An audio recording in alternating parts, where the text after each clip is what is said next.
when I look at everything that's going on, the one thing I've learned, and it's been a pattern, I've never said this in any other interview or anything, but I'm just sharing this with you. It's been my experience over the past 10 years that even looking all the way back to 1996 and then those middle years, that the people that seem to get clipped are the people that are I don't want to say they're hiding, but they choose to want to stay in the shadows. I actually agree with you 100% because it's usually the people that have information and material that hang on to it, that don't put it out, are the ones that get taken out because they hang on to it. Right. A rapper by the name of Little Half Dead. I was thinking of a master plan, cause all the time my mind be on loop, ready to knock me a sucker out his boots from the coop.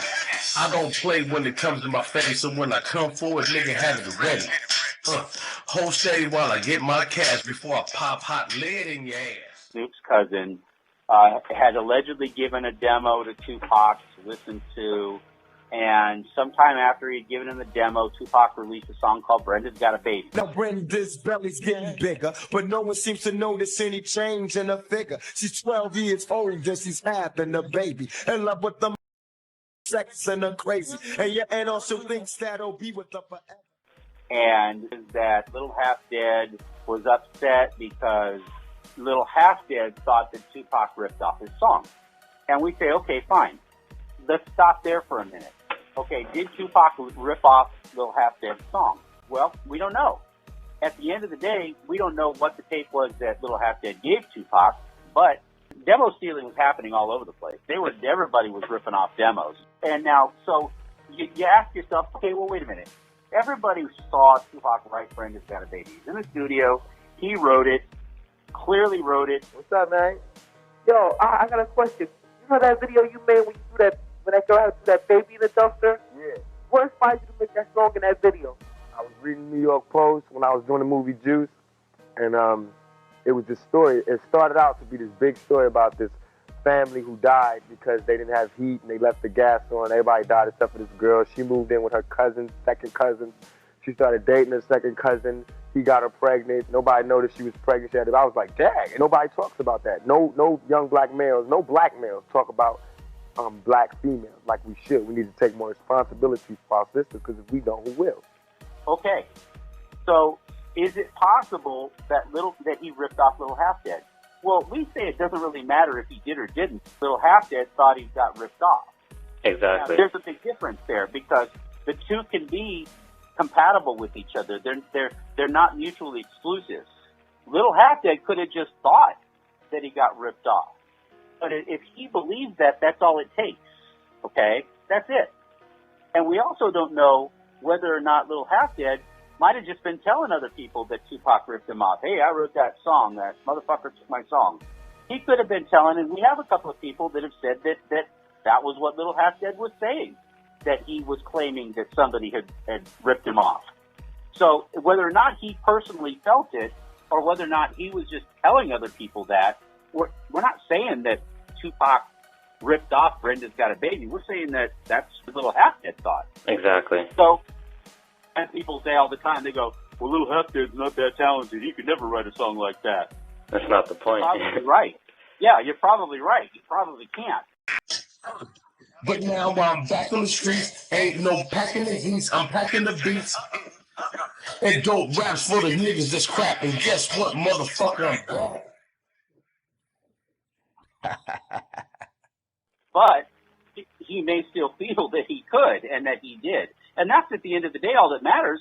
If somebody's going to go shoot somebody else, it's their motive. They're the ones that are going to give you a reason. It could sound like the most crackpot reason in the world. You don't have to have a good reason for shooting somebody. You just have to have a reason. Exactly. So Little Half Dead thought he got ripped off from Brenda's Got a Baby. So the next thing happens the next thing you know, he gets signed, he kind of lets it go, and he gets signed to Death Row Records. First of all, I'd like to thank God. Second of all, I'd like to thank my whole entire Death Row family on both sides, you know what I'm saying? I'd like to tell Tupac to keep his guards up. We ride with him. Well, that would make sense. He's Snoop's cousin, and the Dog Pound, they were all assigned to Death Row Records. Okay, and that's just before Tupac. You know, hey, he's enjoying himself at death row. You know, he's chilling, he's doing his thing. And then all of a sudden, Tupac shows up. Two things happen when Tupac shows up. Number one, Tupac shows up.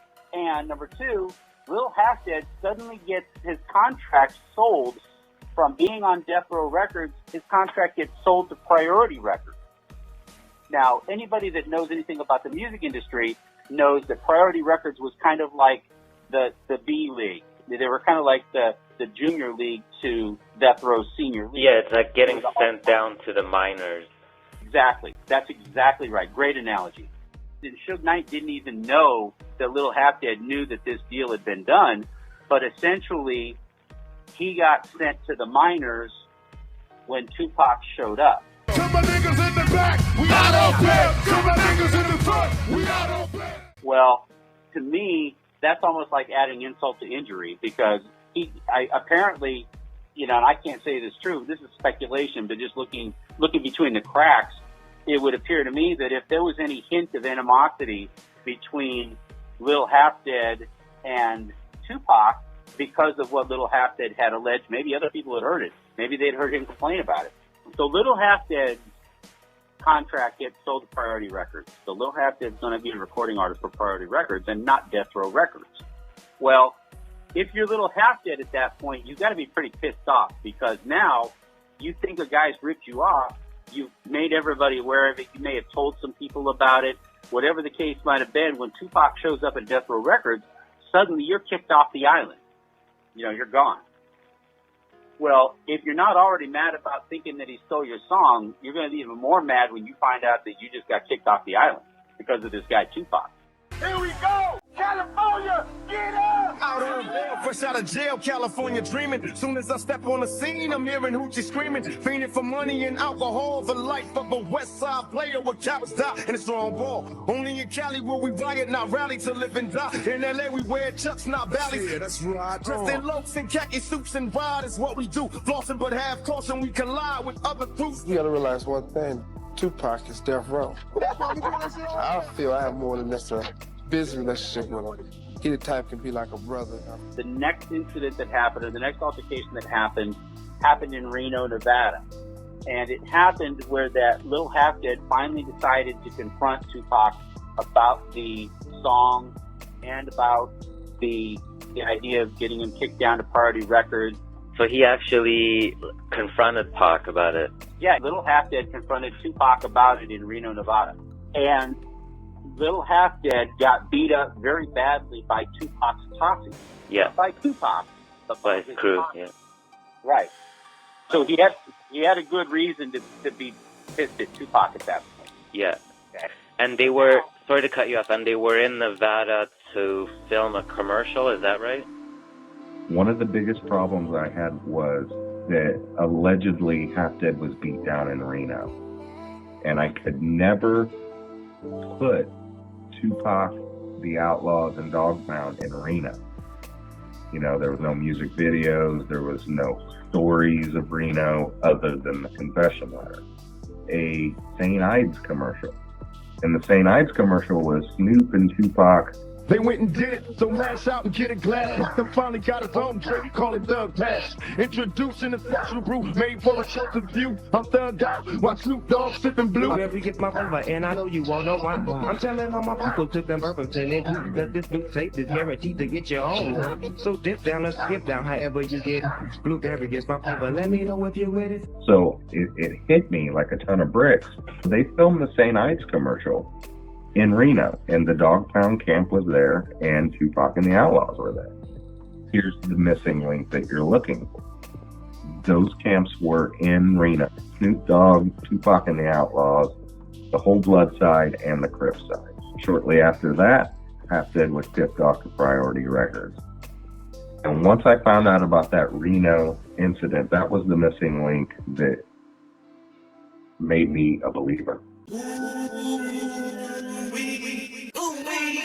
Nah,